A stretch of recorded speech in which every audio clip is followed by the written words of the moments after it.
पहले ही प्रेडिक्ट कर देता हूं, ये वीडियो मेरा, इसके व्यूज मिलियंस में जाएंगे। हाँ, ऐसा मैंने कभी पहले प्रेडिक्शन दिया नहीं दिया ना, इसमें दे रहा हूं मैं, मुझे मालूम है मिलियंस में जाएंगे। ध्यान दीजिए, इस वीडियो में शेयर मार्केट का संपूर्ण ज्ञान लीजिए। हर आदमी पैसा कमाना चाहता है, बहुत पैसा कमाना चाहता है, आप भी कमाना चाहते हैं। लोग समझते हैं शेयर मार्केट सट्टा बाजार है, नहीं, उसको प्रिडिक्ट किया जा सकता है, उसको एनालाइज किया जा सकता है। उसके अंदर कुछ फिल्टर्स अगर आप सीख गए ना, तो शेयर मार्केट में 22, 25, 24, 28, 32, 35% रिटर्न लेना असंभव नहीं है। आप ले सकते हैं। पहले ये याद करा देता हूं आपको कि मैंने पीछे 5 वीडियो एक के बाद एक लो कॉस्ट मार्केटिंग आइडियाज पे दिए थे। जो मिस हो जाए वो जरूर देख लीजिए। पब्लिक स्पीकिंग पे मेरा एक बड़ा प्यारा वीडियो था, और business yoga with Bhagavad Gita. ये अगर मिस हो, अब बाई चांस में मिस हुए तो चेक कर लीजिएगा। आने वाले समय में एक यूट्यूबर बन के करोड़ों रुपया कैसे कमाया जा सकता है, इस पे एक वीडियो दूंगा। सिख कम्युनिटी पे दूंगा। अभी गुरु नानक देव जी की जयंती आने वाली है, और टेक्सटाइल इंडस्ट्री पे सोच रहा हूं दूंगा। वापस आते हैं, पूरा वीडियो देखिएगा, क्योंकि इसके व्यूज पहले बता रहा हूं मिलियंस में जाएंगे। ये है ऐसा वीडियो, इसमें वो सारे राज खोलने वाला हूं मैं शेयर मार्केट के। एक तो समझना आसान हो जाएगा। स्कैम 92 हर्षद मेहता का पूरा वेब सीरीज आपने देखा होगा। वेब सीरीज में डायलॉग तो सुना है ना आपने, क्या कहते हैं? शेयर मार्केट एक ऐसा गहरा कुआं है जो पूरे देश की प्यास बुझा सकता है। शेयर मार्केट इतना गहरा कुआं है जो पूरे देश की पैसे की प्यास बुझा सकता है, और मैं इस कुएं में डुबकी लगाना चाहता हूं। यानी कि शेयर मार्केट से पूरा देश भी पैसा कमा सकता है, और तो भी सबकी प्यास बुझेगी और पानी और भी रहेगा। पहले समझ लेते हैं कि इन्वेस्टमेंट कितने प्रकार के होते हैं। शेयर मार्केट से पहले एफडी होता है, उसमें 5% का रिटर्न मिलता है, और पैसा अगर डबल करना चाहते हो फिक्स डिपॉजिट में तो 14 साल लगते हैं। डेट फंड, उसमें भी 5% का रिटर्न मिलता है, 14 साल में पैसा डबल होता है। रियल एस्टेट, उसका रिटर्न नेगेटिव है उसमें रिटर्न मिलता नहीं है, कम हो जाता है आजकल। गोल्ड, उसमें 9-10% तक रिटर्न मिल रहा है। पैसा डबल करना हो तो आपको 8 साल में गोल्ड में भी डबल हो जाता है पैसा। सेविंग्स अकाउंट, इसमें 2 से 3% का रिटर्न मिल रहा है, और आज का रिटर्न अगर कंटिन्यू हुआ तो 24 साल लग जाएंगे पैसा डबल होने में। करंट अकाउंट में कुछ मिलता ही नहीं है। शेयर मार्केट एक ऐसी जगह है जहां 18 से 20% का रिटर्न मिल जाता है। आसानी से लोग 4 साल में पैसा डबल कर सकते हैं, अगर वहां पे टिप और सट्टे की तरह, सट्टा बाजार की तरह काम ना करें। शेयर मार्केट में इन्वेस्टमेंट 2 तरह से होते हैं। एक तो म्यूचुअल फंड हो गया, आप पैसा म्यूचुअल फंड में लगा दो, कोई और आपके पैसे को मैनेज कर रहा है, वो करता रहेगा। और दूसरा, आप सीधा कंपनी के शेयर में पैसा लगा सकते हो। दूसरा तरीका है। तो किस कंपनी के में पैसा लगाना है, कहां पे खरीदना है, शेयर मार्केट में कैसे पैसा इन्वेस्ट किया जाता है, क्यों लोग फेल होते हैं? भारत में केवल 3.25-3.5% लोग शेयर मार्केट में पैसा लगाते हैं। यूएस में 55% लोग लगाते हैं। तो हेडरूम ऑफ ग्रोथ अभी इंडिया में बहुत है शेयर मार्केट में एंट्री करने का। इंडिया में शेयर मार्केट में इन्वेस्ट नहीं करना या लॉस होने के बेसिकली कारण क्या है? एक तो रिस्क एपेटाइट नहीं है लोगों का, नॉलेज नहीं होती लोगों को, डेडिकेटेड कोर्सेज नहीं है इसके ऊपर, और बहुत सारे स्कैंडल और फ्रॉड हो चुके हैं, जैसे हर्षद मेहता और केतन पारेख, बहुत कुछ। लेकिन इसके अलावा भारत में कुछ लोग हैं जो बहुत पैसा कमाए। राकेश झुनझुनवाला, रामदेव अग्रवाल, विजय केडिया, राधाकृष्ण दमानी, इन सब लोगों ने करोड़ों रुपए, अरबों रुपया कमाया शेयर मार्केट से। आप समझिए कि इनके फंडामेंटल्स क्या होते हैं। शेयर मार्केट में अगर चाहिए इन्वेस्टमेंट की किक, इन्वेस्टमेंट की किक, तो तुरंत मांगना छोड़ दीजिए इधर उधर से फालतू की टिप। पहले एक वीडियो बनाया था, टिप मिलती है रेस्टोरेंट में, टिप मत मांगो, पहले तो समझो, आप सीखो, नॉलेज ले लो। आज मैं 10 पॉइंट में दूंगा, 10 पॉइंट समझ लो, शेयर मार्केट को समझना आसान कर देंगे, समस्याओं का सारा समाधान कर देंगे। ये 10 पॉइंट समझ लीजिए, गेम चेंजर है। शुरू करते हैं। चलिए पहला पॉइंट लेते हैं। जिस भी कंपनी में पैसा इन्वेस्ट कर रहे हो, उसका business cycle at least 11 years of economic cycle से गुजर जाना चाहिए। क्या मतलब हुआ कि बिजनेस साइकिल, इकोनॉमिक साइकिल, यानी कि 11 साल कम से कम पुरानी कंपनी हो, जिसमें कई बार अपटर्न डाउनटर्न सब आते हैं, और वो उसको देख सका है, वो पूरा उसको महसूस कर सके कि डाउनटर्न में सस्टेन कर जाए, चलती रहे मंदी में भी, और अपटर्न को राइड कर जाए, ऊपर बढ़ जाए। तो यानी कि कंपनी 11 साल पुरानी हो भैया, साधारण बात है। ऐसा नहीं कि अभी किसी आई गई कंपनी में अभी आई उसमें इन्वेस्ट कर दिया। कंपनी ने मंदी के दौर को कैसे झेला है, ये महत्वपूर्ण है। जितनी पुरानी कंपनी होगी उतना ट्रैक आपके सामने होगा विजिबल कि ये कैसे आगे बढ़ी है। 11 साल की अगर ऑपरेटिंग हिस्ट्री देख ली, या 11 साल से ज्यादा की ऑपरेटिंग हिस्ट्री को एनालाइज कर दिया, थोड़ा कॉन्फिडेंस और अंडरस्टैंडिंग आ जाएगा। जैसे आइशर मोटर है, 73 साल पुरानी कंपनी है, सिद्धार्थ लाल उसके सीईओ हैं। अप्रैल 2011 में 135 रुपए का स्टॉक प्राइस था उसका, जो शेयर का प्राइस था 135। 2014 में 600 का था, 2017 में 2600 का था। ये कंटिन्यूसली बढ़ा है। 6 साल में 50% का इसने एवरेज रिटर्न दिया, यानी कि 1.5 साल में ये पैसा डबल करके दिया। आपके पास ट्रैक रिकॉर्ड था इसका। ब्रिटानिया इंडस्ट्री का ट्रैक रिकॉर्ड है, 129 साल पुरानी कंपनी है ब्रिटानिया, और वरुण बेरी उसके मैनेजिंग डायरेक्टर हैं। 2011 में 200 का प्राइस था, 14 में 450 था, 2017 में 1800 था, 2021 में 3400 रुपए हो गया। शेयर प्राइस लगातार बढ़ा है। उसके पास ट्रैक रिकॉर्ड है आपके पास 10 साल का, 28% का एवरेज रिटर्न। अगर 10 साल देखूंगा, 28% का एवरेज रिटर्न दिया इसने। अगर 28% का एवरेज रिटर्न है तो उसका मतलब पैसा आपका 2.5 साल में डबल करके दिया ब्रिटानिया ने। तो ट्रैक रिकॉर्ड है, ट्रैक रिकॉर्ड चेक करना आना चाहिए पहले। एचडीएफसी बैंक है, अभी अतानु चक्रवर्ती हैं, इससे पहले आदित्य पुरी थे, 1994 से चल रही 27 साल पुरानी कंपनी है और 250 से 2021 तक, 2011 से 2021 तक 1500 का शेयर इसका प्राइस हो गया है। आज भाव 1500 का, इसका 250 का ट्रैक रिकॉर्ड मिल रहा है कि 250 से 375 गया, फिर 780 गया, फिर 1500 गया। इसका जो कैगर है, कंपाउंडेड एनुअल ग्रोथ रेट है, आप अगर 10 साल का चेक करोगे तो एवरेज 18% का रिटर्न दिया है। 18% का रिटर्न, स्टेबल कंपनी है, अच्छी चल रही है, पुरानी है, ये पहला पैरामीटर मैंने आपको दिया है। एचडीएफसी ने हर 4 साल में पैसा डबल करके वापस दिया है। अगर चाहते हो एक पॉजिटिव आस शेयर मार्केट से, चाहते हो एक पॉजिटिव आस, याद रखिए कंपनी का इतिहास, उसका 11 साल का कम से कम इतिहास चेक करिए। दूसरा, उसकी ग्रोथ में कंसिस्टेंसी होनी चाहिए। जो जीडीपी, पूरे देश की जीडीपी है, वो जिस रेट पे ग्रो कर रही है उसका डबल ये कंपनी ग्रो करनी चाहिए। जीडीपी का मतलब क्या हुआ, पहले जीडीपी को समझते। जीडीपी का मतलब जो भी पूरे देश में प्रोडक्ट है और सर्विस है, पूरे देश में जो भी मिला के बिका, जो भी कुछ बेचा गया है, उस सबका सम टोटल हो जाता है हमारी जीडीपी, ऐसे समझ लेते हैं, ग्रॉस डोमेस्टिक प्रोडक्ट। हाँ, पूरा देश समझो कि एक साल में कितनी सेल कर रहा है। अब समझो पूरा देश एक साल में जो सेल कर रहा है वो 5% बढ़ रही है, तो इस कंपनी जिसमें आप इन्वेस्ट कर रहे हो वो 10% बढ़नी चाहिए। सिंपल हो गया जी। क्योंकि ऐसा नहीं मैं चाहता कि जो पूरा देश जिस मात्रा में ग्रो कर रहा है उसी मात्रा में कंपनी भी ग्रो कर रही है, तो कंपनी ने कुछ खास नहीं किया। देश जितना ग्रो कर रहा है कंपनी उससे डबल ग्रो करनी चाहिए। तो ये हो गया रूल नंबर 2 मेरा। हाँ, यानी कि देश 5% ग्रो कर रहा है तो कंपनी 10% ग्रो करनी चाहिए। देश 7.5% ग्रो कर रहा है तो कंपनी 15% ग्रो करनी चाहिए। कम से कम 20 कर रही है, 30 कर रही है, और अच्छी बात है। ग्रोथ ट्रैजेक्टरी को एनालाइज करो, एनुअल एवरेज रिटर्न कितना दिया, उससे प्रेडिक्टेबिलिटी आ जाएगी। जैसे रैडिको खैतान है, रैडिको खैतान ललित खैतान की कंपनी है और ये जीडीपी 7% ग्रो करता रहा, इनकी कंपनी 18% ग्रो करती रही है। हाँ, इनका 2017 में 130 का भाव था, आज 600 का भाव है। 4 साल में लगभग 40% का रिटर्न उन्होंने एवरेज रिटर्न दिया है। पैसे को 2 साल में डबल कर पा रहे हैं ये। अगर पैसे को 2 साल में डबल कर पा रहे हैं रैडिको खैतान, तो बहुत बढ़िया है। समझ में आ रहा है आपको। Jubilant food work, Domino's pizza जिसका आता है, हरी भारतीय, श्याम भारतीय, ये हिंदुस्तान टाइम्स वालों का है ग्रुप कंपनी। जीडीपी 7% ग्रो कर रहा था, इनकी कंपनी 17% ग्रो कर रही थी। 550 का भाव था इनका 2017 में, फिर 1600 हुआ, अभी 3000 चल रहा है इस समय। 3000 के भाव को पार कर गया 2021 में। ये 4 साल में 43% का रिटर्न दिया, यानी कि लगभग 1.5 साल में पैसा डबल कर देती है कंपनी। ये कैसे है, इसके पीछे फैक्टर क्या था? देश की ग्रोथ रेट नहीं, कंपनी की ग्रोथ रेट देश की ग्रोथ रेट से काफी आगे हो। साधारण भाषा में समझा रहा हूं आपको। अगर डिटेल में इसको समझना चाहते हो तो भाई मेरे एक लीडरशिप फनल के पार्टिसिपेंट भी हैं, मैं आपके बारे में उसके बारे में बताऊंगा आपको। रविंद्र भारती हैं, ये भी शेयर मार्केट में अच्छा काम करते हैं और इनको मैंने बहुत सालों से ट्रेन कर रहा हूँ। ये मेरे लीडरशिप फनल में भी आए, एवरीथिंग अबाउट एंटरप्रेन्योरशिप में भी आए, अभी ये बीसीपी भी अटेंड कर रहे हैं, बिजनेस कोचिंग प्रोग्राम। इनके यूट्यूब चैनल है, उसके बारे में आपको थोड़ी देर में बताता हूँ। वहाँ पे आप डिटेल में अटेंड करिएगा, लेकिन आज आपको लंबा ऐसा वीडियो देने वाला हूँ कि जब मैं दे रहा हूँ तो उसमें क्रेडिबिलिटी है। विवेक बिंद्रा देंगे ना तो ऐसा कोई गड़बड़ नहीं, गैस नहीं। आइए शेयर मार्केट के लिए तीसरी स्ट्रैटेजी समझते हैं। Leadership is directly proportionate to longevity. Longevity का मतलब क्या है? लंबी टिकेगी कि नहीं, रुकेगी नहीं कि नहीं, ये लीडरशिप पे भी डिपेंड करता है कि कंपनी की लीडरशिप कौन है, मैनेजमेंट कौन है, उसको ड्राइव कौन कर रहा है। ऐसे नहीं कि मतलब सिर्फ बस आईएम का ठप्पा लगा है, सीईओ है तो चला जाएगा। ना ना ना, लीडरशिप को समझो, क्योंकि क्वालिटी मैनेजमेंट होगी तो क्वालिटी प्रोडक्ट आएगा, कस्टमर सर्विस अच्छी होगी, ऑपरेशंस, डिस्ट्रीब्यूशन सब अच्छा होगा।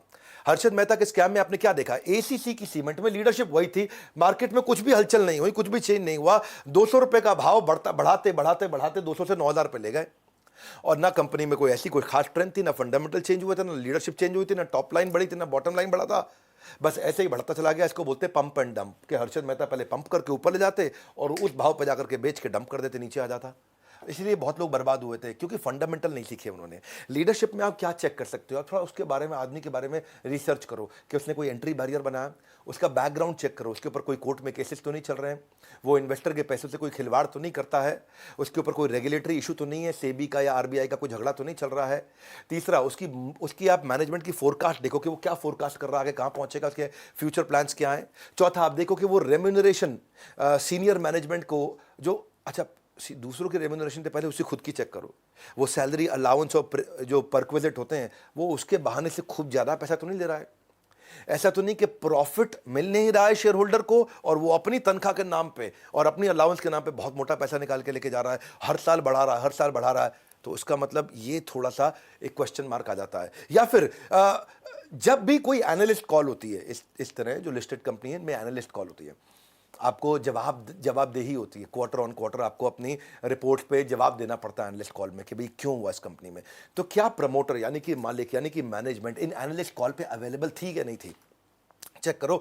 वो हर बार कंटिन्यूसली रेगुलरली जवाब देने को तैयार है, तो इससे पता चलता है कि सिंसियर भी है, सीरियस भी है, हर क्वेरी को आंसर करेंगे। छठा चीज देखो, कई मैनेजमेंट जो है, जो ओनर है कंपनी का, ऐसा बहुत होता है, सुनते हैं ना आप, माल्या का घोटाला, इसका घोटाला, उसका घोटाला, सबके नाम नहीं लूंगा, पर इनमें रिलेटेड पार्टी ट्रांजैक्शन होती है। रिलेटेड पार्टी ट्रांजैक्शन का मतलब क्या है? जैसे मैं हूं, मेरे मामा का लड़का भी है, मेरे चाचा का लड़का भी है, मेरे ताऊ का लड़का भी है, मेरी बुआ का लड़का भी है, मेरी मेरी किसी पड़ोसी की लड़की भी है। ये सबको मैंने कंपनी में साथ में वेंडर के रूप में लगा लिया। इनका बिल आता है, इनको पेमेंट करता हूं और इनके अकाउंट से पैसा वापस ले लेता हूं कमीशन देके उनको। उसको क्या बोलते हैं? उसको बोलते हैं, ये बेसिकली फ्रॉड है। ये पैसा साइफन करने का तरीका है कि ऐसे तो कंपनी से पैसा निकाल नहीं सकते, नकली बिल रिश्तेदारियों में जनरेट किया, रिलेटेड पार्टी ट्रांजैक्शन इसको बोलते हैं, आपस में, फ्रेंड्स में, फैमिली में, रिलेटिव्स में। तो ये थोड़ा चेक करना आना चाहिए। ये सब चेक किया जा सकता है। आपको थोड़ा और सिखाएंगे, इसके तरीके सीखना चाहते हैं, मुश्किल नहीं है।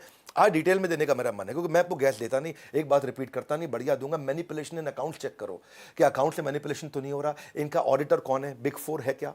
अर्न्स्ट एंड यंग है, केपीएमजी है, पीडब्ल्यूसी है, कौन है? अच्छा इनके पास है क्या ऑडिटर इस समय? और इनकी लीडरशिप में एट्रिशन कितना है? क्या लोग बार बार छोड़ के भाग जाते हैं टॉप लीडरशिप में, या लीडरशिप कंपनी में बहुत जुड़ाव महसूस करती है, अपनापन महसूस करती है लीडरशिप कंपनी के अंदर? वो बड़ा इंपॉर्टेंट है। ऐसा तो नहीं कि अपने पर्सनल शेयर को बार बार प्लेज करके, अपने शेयर्स को प्लेज करके बाहर से उधार ले रहा हो, वो भी दिक्कत है। इसके अलावा चेक करिए कि मैनेजमेंट ईमानदार कितनी है। अगर मैनेजमेंट में इंटेग्रिटी नहीं है, टॉप लीडरशिप में इंटेग्रिटी यानी कि ईमानदारी की कमी है, यानी कि वो बार बार चोरी चक्कारी और शॉर्टकट और ये सब चीज़ें अपनाते हैं, तो आपके प्रोडक्ट में कितना भी मार्जिन क्यों ना हो, शेयर होल्डर की जिंदगी बर्बाद। क्योंकि जिस व्यक्ति, जब मैनेजमेंट ही ईमानदार नहीं है, तो कितना भी मार्जिन क्यों ना हो कंपनी में, कोई भी मार्जिन आपको बचा नहीं सकता है। बेईमान आदमी के सामने पर पूरी दुनिया का पैसा भी कम पड़ जाता है। तो मैनेजमेंट बहुत कॉम्पिटेंट होनी चाहिए और पैशन होना चाहिए। तो ये मैंने कुछ चीज़ें बताई। जैसे आप चेक करते हैं डी मार्ट के जो राधा कृष्ण दमानी है, कितना उनको हमेशा कितना इंटेग्रिटी उनकी हाई मानी जाती है, और 700 रुपये का भाव पर 2017 में था, आज 3300 रुपये पर चल रहा है कि नहीं? यानी कि 40% का रिटर्न दे रहा है। जहाँ कहाँ एफडी 4%, 5%, सही कंपनी में पैसा लगाना आ जाए आपको, तो 4% की जगह आपका रिटर्न 40% हो जाता है। हर 2 साल में डी मार्ट ने अपने सारे इन्वेस्टर्स के पैसे को डबल करके दिया। डी मार्ट में मैं पूरी केस स्टडी बना चुका हूँ यूट्यूब पे, आपको प्रार्थना भी करूंगा जाके उस केस स्टडी को देखिए, क्योंकि वो काफ़ी बुद्धिमान व्यक्ति हैं। राधा कृष्ण दमानी हमेशा देश के टॉप 5 सबसे अमीर, टॉप 10 अमीर लोगों में इनका नाम है, लेकिन फिर भी लोग उनके बारे में जानते नहीं हैं। उनके बारे में जानना चाहते हैं, वीडियो देख लीजिएगा मेरा।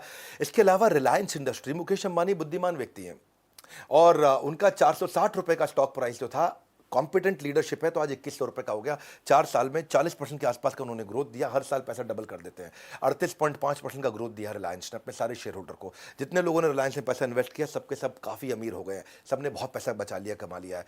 तो उसका कारण यही है कि अगर लीडरशिप बहुत बुद्धिमान हो, तो लीडरशिप कमा के आपको ले जाएगी। जैसे बजाज फाइनेंस, राहुल बजाज, उनकी कंपनी देखो 2017 में 1350 पे थी, आज 2021 में 5500 रुपये के भाव पर ट्रेड कर रही है। 4 साल में इसने भी 35% से ज़्यादा का रिटर्न दिया। इसका मतलब हर 2 साल में पैसा डबल कर देता है Bajaj finance.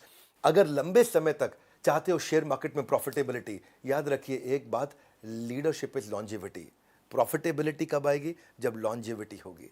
Leadership is longevity. आपकी लीडरशिप कितनी अच्छी है, जो ओनर है वो कितना बुद्धिमान है और ईमानदारी के साथ, बुद्धिमत्ता के साथ बढ़ाता है। चौथी स्ट्रैटेजी 10 बताऊंगा, बने रहना, सब सीख जाओगे। अगर नए आदमी हो ना शेयर मार्केट में, सब सीखने वाले हो आप। Zero date. कंपनी में कर्जा कितना है चेक करो। ये कंपनी में अगर कर्जा जा रहा है तो बहुत दिक्कत है, क्योंकि अगर लोन नहीं है, इंटरेस्ट नहीं है, तो प्रॉफिट पे काफ़ी बचता है पैसा आपका। क्योंकि जिन कंपनियों पे कर्जा बहुत ज़्यादा है ना, तो बहुत पैसा वो ब्याज चुकाने में चला जाता है और प्रॉफिट बेचारे इन्वेस्टर्स को मिल नहीं पाता है। तो देश में ऐसी कई कंपनियां हैं जो कर्ज के कारण बैंकरप्ट हुई हैं, बहुत सारी। भूषण स्टील, 44,000 करोड़ का कर्ज था उसके ऊपर, खत्म हो गया ना भूषण स्टील। लैंको इंफ्रा, ये एक सांसद भी थे हमारे देश में, कौन सी पार्टी के मैं बताऊंगा नहीं, तो 44,000 करोड़ रुपए का लोन था इनके ऊपर। एसआर स्टील, जो शशि रुइया, रवि रुइया, एक समय में भारत के 10 सबसे अमीर लोगों में इनका नाम था, 37,000 करोड़ का कर्जा। आलोक इंडस्ट्री, एमटेक ऑटो, मोनेट इस्पात, जेपी इंफ्रा, ये सब लोगों का 10-10, 15-15, 20-20 हज़ार करोड़ रुपए का कर्जा, और कंपनी खत्म हो गई है। क्यों? क्योंकि देखो डेट फ्री कंपनी है ना, उसका पोर्टफोलियो बहुत स्ट्रांग उसको माना जाता है, जिसके ऊपर कर्जा नहीं है। लेकिन जिसके ऊपर कर्जा है, जो खुद कर्जे में डूबा है, तो दूसरे को प्रॉफिट कहां से कमा के देगा? मनी कंट्रोल की वेबसाइट पर जाइए, सर्च बार में डालिएगा मनी कंट्रोल। आप सब जानते हैं मनी कंट्रोल तो वो शेयर मार्केट में इन्वेस्ट करने वालों का मक्का मदीना माना जाता है। तो आप वहाँ जाइए, वहाँ जा कर के चेक करिए कि अपने स्टॉक से डिटेल सारी चीज़ों को जरूर चेक करिए। वहाँ पे जो फाइनेंशियल एक ऑप्शन आएगा, फाइनेंशियल ऑप्शन पे क्लिक कर लीजिएगा। उसके बाद वहाँ बैलेंस शीट का ऑप्शन आएगा, वहाँ जाकर के आप डेट चेक कर सकते हो कि डेट है कि नहीं है।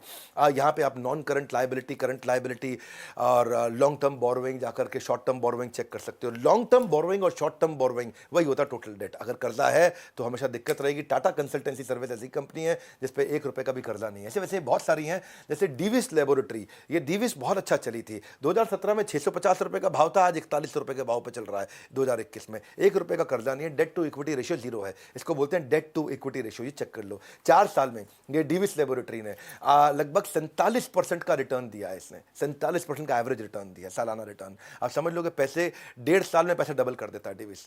तो क्यों किया, उसका एक कारण क्या बताया आपको, इसके ऊपर कोई कर्जा नहीं है। कर्जा ना होने का बड़ा बेनिफिट मिलता है, क्योंकि जो खर्चा होता है ना, एनी एक्सपेंस जो कि बिजनेस को रन करने की जो कॉस्ट होती है उसको रिड्यूस कर सकते हैं, पर खर्चे को रिड्यूस कर सकते हैं। कर्जे को रिड्यूस नहीं करते हैं, कर्जे को पे करते हैं, रिड्यूस नहीं करते हैं। खर्चे को रिड्यूस करते हैं। हो सकता है अगर मेरा आज खर्चा है कि भाई मेरी इतने सारे प्लांट चल रही हैं, इतनी फैक्ट्रियां चल रही हैं, इतनी मैन पावर है, इतना सामान मैं इंपोर्ट कर रहा हूं, प्रोड्यूस कर रहा हूं, मैं खर्चे को घटा सकता हूं, कर्जे को नहीं घटा सकता हूं। कर्जा पे करना पड़ता है, आदमी फंस जाता है। तो इसलिए टाटा कंसल्टेंसी सर्विस जो मैंने आपको बताया, डेट टू इक्विटी रेशियो, यानी कि इक्विटी तो है, शेयर होल्डर्स का पैसा है, लेकिन कर्जदार नहीं है कंपनी। 1100 के भाव पे थी या 3300 के भाव पे है। टीसीएस आप जानते हैं उसका मार्केट कैप कितना बड़ा है, 27% का रिटर्न दिया उसने। हर 2.5 साल में पैसा डबल करके अपने सारे इन्वेस्टर्स को दिया। वर्लपूल ने भी हर 4 साल में पैसा डबल करके दिया है। 1 रुपये का कर्जा नहीं है वर्लपूल पे। 1200 के भाव पे था 2017 में, और आज देख रहा हूँ 2021 में 2300 के भाव पे चल रहा है। 4 साल 4.5 साल में पैसा डबल किया। शेयर मार्केट में पैसा लगाते वक्त ये नियम जरूर बनाएं कि कर्ज में डूबी कंपनी पर भूल के पैसा ना लगाएं। अगर डिटेल्स में इसके बारे में समझना चाहते हो तो मैं बताता हूं आपको। रविंद्र भारती ये मेरे पार्टिसिपेंट है, मैं इनके यूट्यूब चैनल के बारे में बता रहा हूं आज आपको। मैं नहीं कह रहा हूं किसी का कोर्स खरीदो, कुछ भी करो।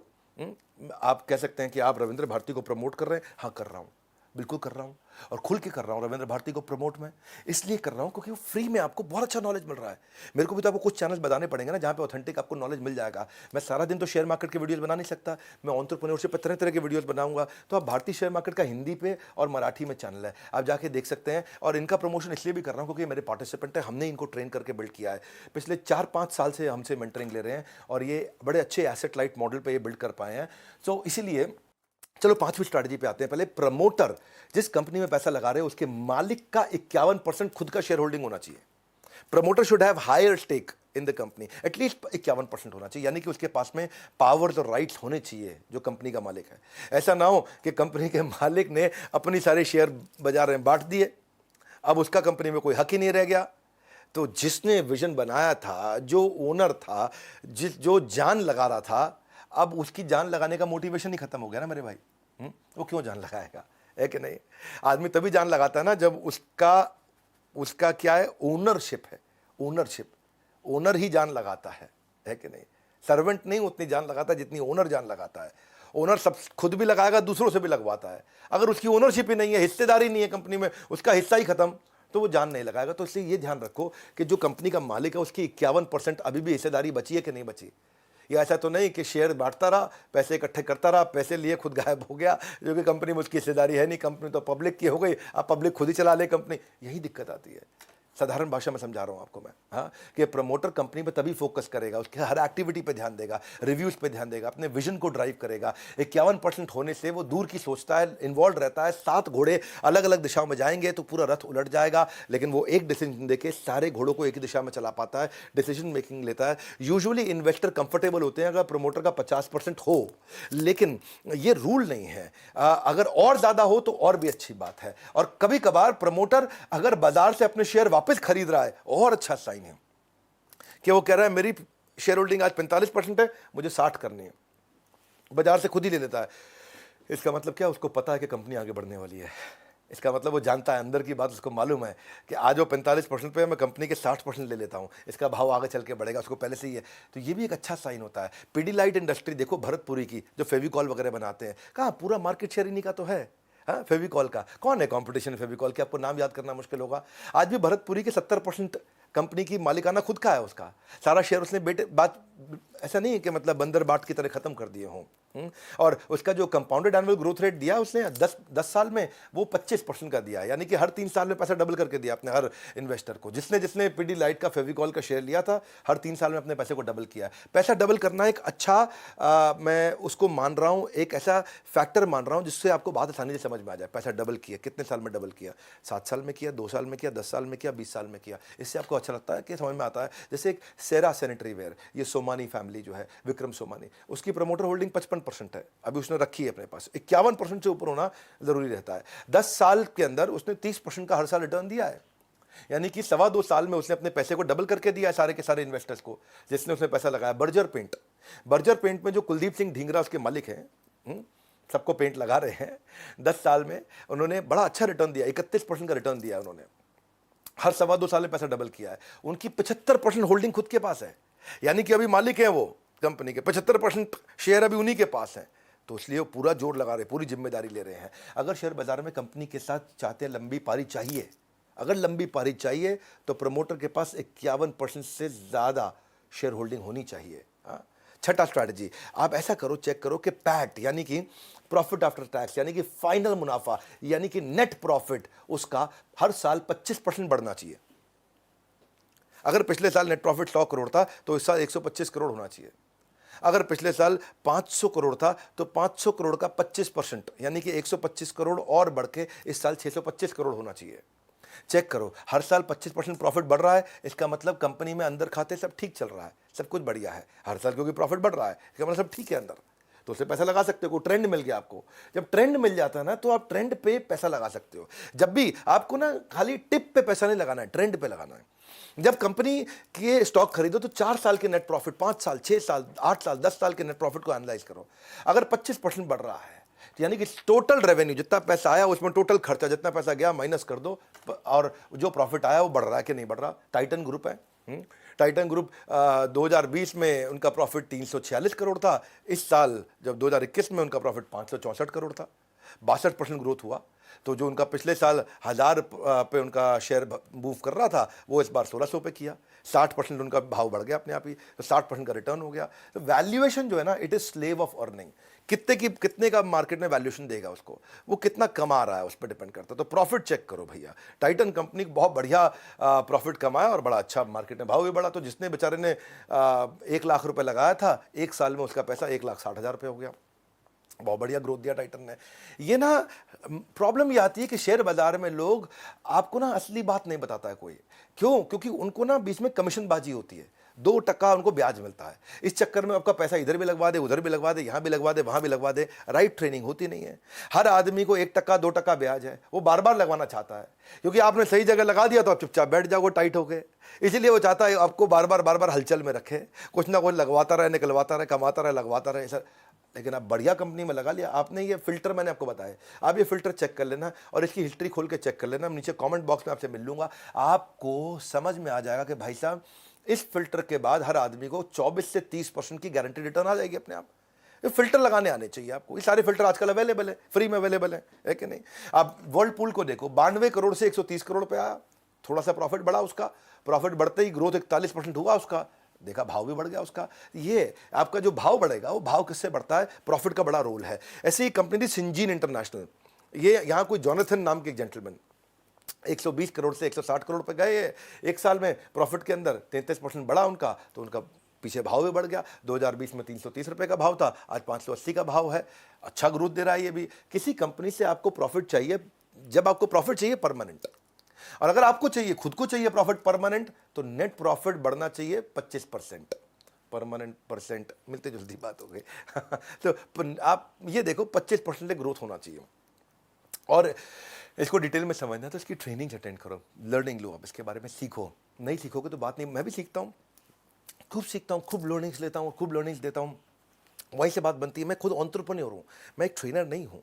आज एक बहुत बड़ी, बहुत लार्ज सेटअप की एक ऑर्गेनाइजेशन को ड्राइव कर रहा हूँ, एज ए CEO उसको चला पा रहा हूँ, क्योंकि बिजनेस एक्यूमेंट है, बिजनेस इंटेलिजेंस है, तभी आप ड्राइव करते हैं। सातवीं चीज़, सातवां फिल्टर जो ध्यान दे, कंपनी का रेवेन्यू और उनकी यूनिट सेल्स, ये दोनों बढ़नी चाहिए। कम से कम 10 से 15% रेवेन्यू भी बढ़े, यूनिट सेल्स भी बढ़े। रेवेन्यू का मतलब क्या हुआ? जो टोटल सेल हुई है कंपनी में, हाँ, जो टोटल माल बेचा है वो इस साल 100 रुपए का बेचा है, तो अगले साल 20% 120 रुपए का बेच रहे हैं कि नहीं बेच रहे हैं? अगले साल 120 की कमाई होनी चाहिए, इस साल 100 की हुई है तो। लेकिन इसमें एक और चक्कर है, ऐसा नहीं हो कि खाली प्राइस बढ़ा दिया तो 100 का माल 120 में बिक गया। ये भी चेक करना है यूनिट सेल्स भी बढ़ रही हो। यूनिट सेल्स का मतलब क्या है? देखो इनका 100 रुपए का ही माल बिकता है जी हर साल, तो वेरी गुड। तो फिर इस बार 120 कैसे हो गया? उन्होंने क्या किया जी, 10 रुपए की चीज़ 12 रुपए की कर दी, तो 100 रुपए का 120 हो गया। प्राइस बढ़ाना नहीं, केवल यूनिट भी। अगर दोनों चीज़ों से बढ़ रहा हो तो और अच्छी बात है। यूनिट का मतलब है पिछले साल 1 लाख गाड़ी बेची, इस साल 1,20,000 गाड़ी बेची, 20,000 गाड़ी भी फालतू बेची, तो रेवेन्यू भी बढ़ना चाहिए और यूनिट जितनी आइटम बेच रहे हो वो आइटमें भी बढ़नी चाहिए। जब ये आइटम भी ज़्यादा बिक रही है और पैसा भी ज़्यादा आ रहा है, तब ये कंफर्म हो जाएगा हाँ इसमें कोई झोल नहीं है बीच में। नॉन ऑपरेशनल इनकम नहीं कह रहे, ऑपरेशनल इनकम जो धंधे से इनकम आती हो। कई इनकम कैसी है? प्रॉपर्टी बेच दी, इनकम आ गई, वो दिखा दिया जी, है जी, ताकि भाव चलता रहे। आपने ऐसा कुछ कर लिया, कर्जा ले लिया, इनकम आ गया, अब इसको इनकम की तरह बाई चांस ट्रीट कर लिया, तो अब आम आदमी के समझ में नहीं आता है। इसीलिए मैं बोल रहा हूँ ये कि भाई ये पैसा कहाँ से आया कंपनी में, आप इसको सीख सकते हो, आप इसको बैलेंस शीट में देख सकते हो। और इसको जब जैसे चेक करोगे कि दोनों चीज़ें ग्रो कर रही है, जैसे मारुति है, मारुति ने 2014 में 10 लाख गाड़ी बेची, 2015 में 11 लाख गाड़ी बेची, 2016 में 13 लाख गाड़ी बेची। हर साल गाड़ी भी ज़्यादा बेची और हर साल 10% 11% गाड़ी भी ज़्यादा बेची और हर साल रेवेन्यू भी ज़्यादा हुआ। रेवेन्यू ज़्यादा हुआ, कुछ और भी हो सकता है, लेकिन गाड़ी ज़्यादा बेच के रेवेन्यू ज़्यादा हुआ तो कंफर्म हो गया कि मारुति ठीक चल रही है भैया। 50% मार्केट शेयर लेकर के बैठी हुई है। जो 1250 का उसका स्टॉक प्राइस हुआ करता था, वो 2017 में 65 पे गया, लगातार बढ़ता रहा है मारुति। 6 साल में लगभग 30% के आसपास रिटर्न दिया था पीछे मारुति ने, और 2.5 साल में पैसे को डबल कर था। तो उसकी शेयर की कीमत आसमान चढ़ेगी जिस कंपनी की सेल हर साल 10-15% 20% बढ़ेगी। आसमान चढ़ेगी 20% अगर सेल बढ़ेगी। ये सिंपल फार्मूलाज हैं, इन सिंपल फार्मूलाज को याद रखिए। गोदरेज कंज्यूमर प्रोडक्ट्स हैं, गोदरेज के बहुत कंज्यूमर प्रोडक्ट्स आते हैं, निसाबा गोदरेज उसकी 6%। ये 2020 में 9,057 करोड़ का 9,057 करोड़ का टर्नओवर था।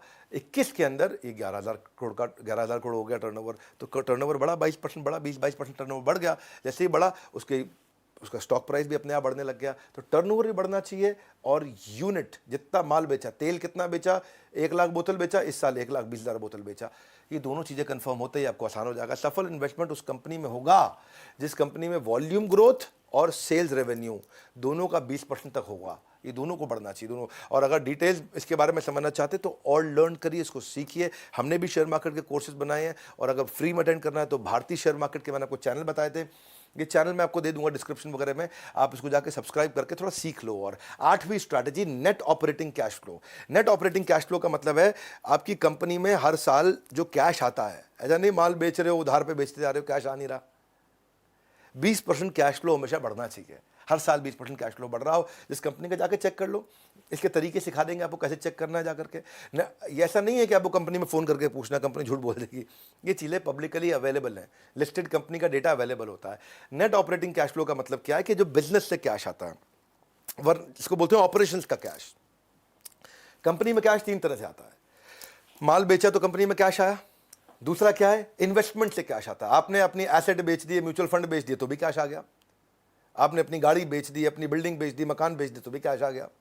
तीसरा है लोन ले लिया तो कैश आ गया। 3 प्रकार से आता है। हम कौन से कैश की बात कर रहे हैं? हम बिजनेस से कैश की बात कर रहे हैं, लोन के कैश की बात नहीं कर रहे, अपने घर बार को बेच के कैश लाना उसकी बात नहीं कर रहे हैं। जो जेन्युइन कैश है वो बिजनेस से आता है।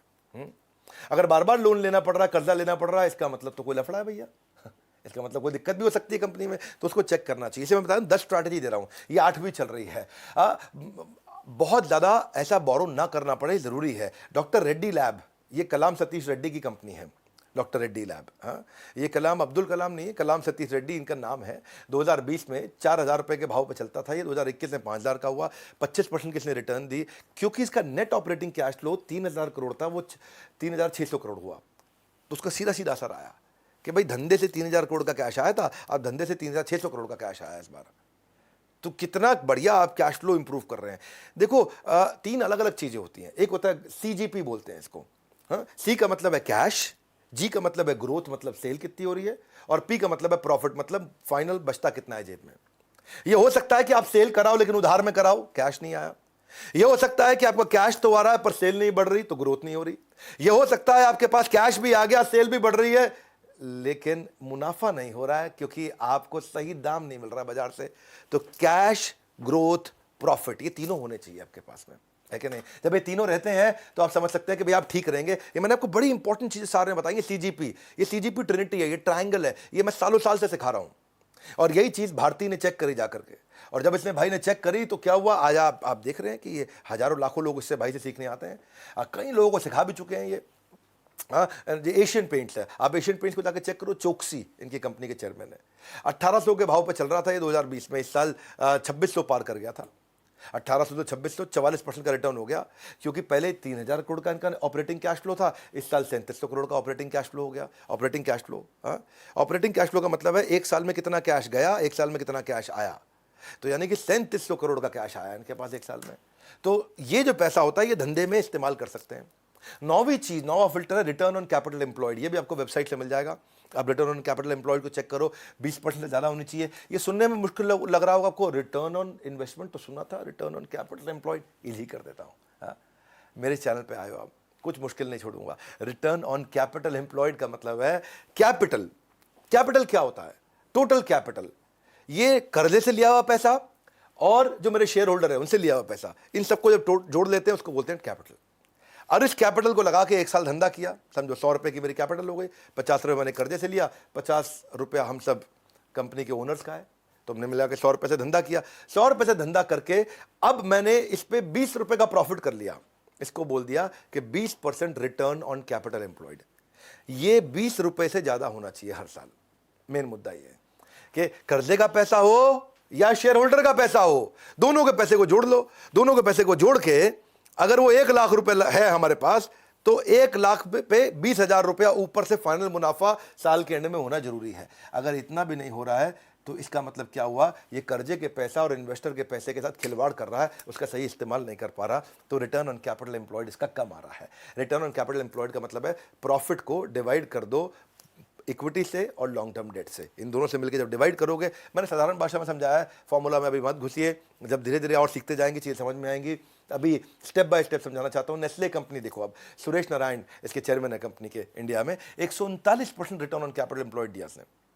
यानी कि इनके पास 100 रुपया था, एक साल सबका मिला के सबका जोड़ के उससे 139 रुपया कमा लिया उन्होंने। बहुत अच्छा किया, 20% होना चाहिए था, 139 कर लिया। इसी कारण अगर आप देखोगे 6600 के भाव पे ये ट्रेड कर रहा था बाजार में, आज 18,000 का भाव हो गया इसका। 4 साल में इसने बहुत बड़ी ग्रोथ दी है, 2.5 साल में पैसा डबल करके दिया अपने सारे के सारे जितने इसके इन्वेस्टर्स थे। टीसीएस बहुत बढ़िया काम करता है, एक तो कोई कर्जा नहीं लेता, और जो भी रिटर्न ऑन कैपिटल, जितना भी कैपिटल इसके पास है उस पे 50% के आसपास रिटर्न दे रहा है। इसीलिए 1100 के भाव से 3300 के भाव पे आ गया है, बड़ा अच्छा ग्रोथ दिया है सबको। ऐसे बहुत सारी कंपनीज हैं, पर आप ये थोड़े मुश्किल फार्मूलाज हैं जो अभी मेरी बात समझ में नहीं आएगी, इसलिए मैं कह रहा था कि आप अच्छे यूट्यूब चैनल्स पर जाइए, वहाँ जाके सीखिए। फाइनली 10वां दे रहा हूँ, ये बड़ा काम का रिटर्न ऑन इक्विटी ईजी कर देता हूँ आपको। ये भी 15% होनी चाहिए। रिटर्न ऑन इक्विटी में मतलब इसमें कर्जे का पैसा नहीं है, ये केवल इन्वेस्टर्स का पैसा है, इसमें कोई डेट नहीं है, लोन नहीं है, शेयर होल्डर्स के द्वारा इन्वेस्ट किया गया फंड। और जो शेयर होल्डर, जैसे कोई शेयर होल्डर होता है, कोई 2% शेयर ले लेता है आपकी कंपनी का, कोई 1% शेयर ले लेता है, आपको पैसा दे देता है, या स्टॉक मार्केट में, बॉम्बे स्टॉक एक्सचेंज में आप शेयर खरीद लेते हो, शेयर होल्डर हो गए। या आपके चाचा ने भी पैसा लगा दिया कंपनी में, ले बेटा 20% पैसा मेरा डाल दे कंपनी में। रिश्तेदार भी कर सकते हैं, बाजार में भी हो सकता है, कोई वेंचर कैपिटल हो सकता है, प्राइवेट इक्विटी हो सकता है, और उनके पैसे पे 15% का ग्रोथ होना चाहिए। तो ये सारे के सारे फॉर्मूला आपको आजकल वेबसाइट पे फ्री में अवेलेबल है। इसके लिए किसी को पैसा देने की जरूरत नहीं है, आपको किसी के पास जाने की जरूरत नहीं, सब फ्री में अवेलेबल है। शुरुआत कर दो, सीखना शुरू कर दो, फ्री में सीखने को मिल जाएगा, बिना पैसा लगाए सीखने को मिल जाएगा। और रिटर्न ऑन इक्विटी का मतलब हुआ कि भाई इसमें फाइनल प्रॉफिट को मैं शेयर होल्डर की इक्विटी से डिवाइड करके देख लूँ, ये न्यूमरेटर डिनोमिनेटर है। एशियन पेंट्स को चेक करो, ये 48% का रिटर्न ऑन इक्विटी दे रहा है, तो इसीलिए 500 के भाव से 2600 के भाव में पहुंच गया। ये बहुत अच्छा काम किया इसने भी। डाबर अमित बर्मन की कंपनी है, ये भी अच्छा रिटर्न ऑन इक्विटी 23% दे रही थी, 100 रुपये में डील कर रहा था, ठीक ठाक किया इसने, 100 से 580 पे गया। मैं सारे के सारे एग्रेसिव कंपनी नहीं दिखा रहा हूँ आपको, डाबर ठीक ठाक ग्रो करी है, 17% ग्रो करी है डाबर। ऐसा नहीं कि हर एक दिखा दूँ आपको 30% 40%। डाबर का ग्रोथ 17% हुआ है पिछले 2011 से समझो आप 2021 तक। तो अब ओवरऑल समझते हैं, सेंसेक्स भी तो ग्रो कर रहा है, आप सेंसेक्स पे भी पैसा लगा सकते हो। 2011 में सेंसेक्स 19,000 पे चल रहा था, आज 2021 में 50,000 पे चल रहा है। तो सेंसेक्स ग्रो किया। आप सेंसेक्स से पैसा लगा दो कि 19,000 से 50,000 हो गया भैया 10 साल के अंदर, है कि नहीं? 10 साल में सेंसेक्स 10% का ग्रोथ दिया। कितना ग्रोथ दिया? हर साल 10% का ग्रोथ दिया सेंसेक्स ने। तो सेंसेक्स से पैसा लगा दोगे तो आप भी 10% ग्रो कर जाओगे। लेकिन अगर अच्छे इंडिविजुअल कंपनी पे लगाना सीख गए तो आपको 10% नहीं, आपको एवरेज रिटर्न 22, 24, 26% तक मिल सकती है आराम से। तो ये फर्क है। सेंसेक्स पे लगाना भी सेफ है, कोई समस्या नहीं है, लेकिन अगर सही स्टॉक चूज करके लगाया तो आपको बाजार में जो रिटर्न 4, 6, 8, 10, 12% होते हैं वो अपने आप 24, 26, 28% तक मिल जाते हैं। पर प्रॉब्लम क्या है, लोग चाहते हैं कि शेयर मार्केट में आज पैसा लगाया है और कल डबल होके मिल जाए, परसों डबल होके मिल जाए। वो लालच है और वो खतरनाक हो जाता है, वहाँ से बात बनती नहीं है। और ये सब बातों में भी आपका ब्रोकर आपको सही बात नहीं सिखाता है। आपका म्यूचुअल फंड एडवाइजर, आपका इंडिपेंडेंट फाइनेंशियल एडवाइजर, आपका वेल्थ मैनेजर, उसका कारण बड़ा सिंपल है, क्योंकि उनको ना 2% कमीशन मिलती है इसमें। आपसे 100 रुपये लगवाते हैं तो 2 रुपये उनका हो जाता है, उसमें 1 रुपया उनका हो जाता है, कहीं 50 पैसे, कहीं 1 रुपया, कहीं 2 रुपये, अलग अलग चीज़ों में अलग अलग है। तो इसीलिए वो ये चीज़ें छुपी रहती हैं, ये फंडामेंटल्स नहीं मिलते हैं आपको। जो मैंने 10 फंडामेंटल दिए हैं अगले कई सालों तक काम आएगा। ये आपको एक्सपर्ट आदमी को भी काम आएंगे और नए आदमी को भी काम आएंगे, जो फंडामेंटल दिए हैं। मतलब ये मैंने आपको ना बिल्कुल लास्ट का मक्खन निचोड़ करके दिया है आपको मैंने। मैं भी अगर शेयर मार्केट की इन्वेस्टमेंट के बारे में सीखता हूँ, पढ़ता हूँ, मेरे विचार में सब चीज़ें फ्री में यूट्यूब पे भी अवेलेबल है, पर आपको पता होना चाहिए किससे सीखना है। वैसे मैं जिस रविंदर की बात मैंने करी है, ये महाराष्ट्र के पुणे के पास एक गांव से बहुत गरीब इंसान हुआ करते थे। मतलब गरीब कहने में आर्थिक रूप से गरीब मानिए, गरीब तो नहीं थे, आर्थिक रूप से गरीब मान लीजिए। 17 साल का एक्सपीरियंस हो गया उनको। 11वीं क्लास से इन्होंने शेयर मार्केट पर काम शुरू किया था। कर्ज में डूबे हुए एक किसान के बेटे थे ये, और ट्रेडिंग की दुनिया में आज अपना नाम कमा रहे हैं। आज ये मेरे साथ में सालों से, कई सालों से मुझसे ट्रेनिंग लेते आ रहे हैं। भारतीय शेयर मार्केट इंस्टीट्यूट भी इन्होंने बनाया। और दिनेश ठक्कर जो चेयरमैन है एंजल ब्रोकिंग के, उन्होंने इनको number 1 stock market training institute का अवार्ड भी दिया है। वैसे जी मीडिया से भी इनको कुछ अवार्ड मिले हैं। लगभग 1.25 लाख स्टूडेंट्स को ये पढ़ा चुके हैं। तो अपना जीवन स्टॉक मार्केट में इन्होंने खपाया, तभी करोड़ों का बिजनेस ये खड़ा कर पाया। सो आप इनके दोनों चैनल देख सकते हो। आप मराठी भाषी हो या हिंदी भाषी, स्टॉक मार्केट की नॉलेज मिल जाएगी अच्छी खासी। तो ये आप कर सकते हैं। और लेकिन अगर आप स्टॉक मार्केट में बिजनेस नहीं करना चाहते, इन्वेस्ट नहीं करना चाहते, आप अपने बिजनेस को ग्रो करना चाहते हैं, जो भी आप कर रहे हैं, तो उसको करने के लिए हमने इस समय ना बहुत सारे प्रॉब्लम सॉल्विंग कोर्सेज को हमने यूनिट्स में कन्वर्ट कर दिया है। आपको यूनिट समझा देता हूँ बिजनेस कोचिंग प्रोग्राम के साथ। ये दुनिया का सबसे अफोर्डेबल प्रोग्राम है। 10 रुपये घंटे से कम के अंदर हम लोग सबको पर्सनल कोच दे रहे हैं, हैंड होल्डिंग सपोर्ट दे रहे हैं, बंडल्ड वैल्यू पैक दे रहे हैं, फाउंडेशनल कोर्स दे रहे हैं, स्पेशलाइज कोर्स दे रहे हैं। हर एक को सेम चीज़ नहीं, फाउंडेशनल अलग है, स्पेशलाइजेशन अलग है। अगर आप स्टूडेंट है तो आपको 21st सेंचुरी स्किल क्या चाहिए, एंटरप्रेन्योर 21st सेंचुरी स्किल क्या चाहिए। एक में 16 कोर्स है, एक में 14 कोर्सेज हैं। Low cost digital marketing ideas क्या हो सकते हैं बिजनेस ग्रोथ के, उसमें 12 कोर्स बनाए हमने।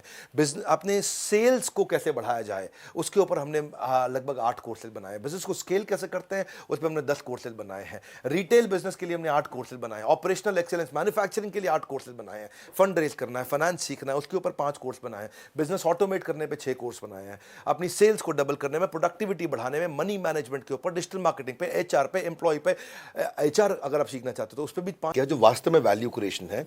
इसमें कोई डेटा नंबर की बात नहीं कर रहा, इसमें लोगों की जिंदगी बदलने की बात की है। वो एक लाइन में बता रहा हूं, मैं सैकड़ों बिजनेस को 1000 करोड़ के ऊपर लेके जा चुका हूं और हजारों बिजनेस को 100 करोड़ के ऊपर लेके जा चुका हूं। सैकड़ों बिजनेस को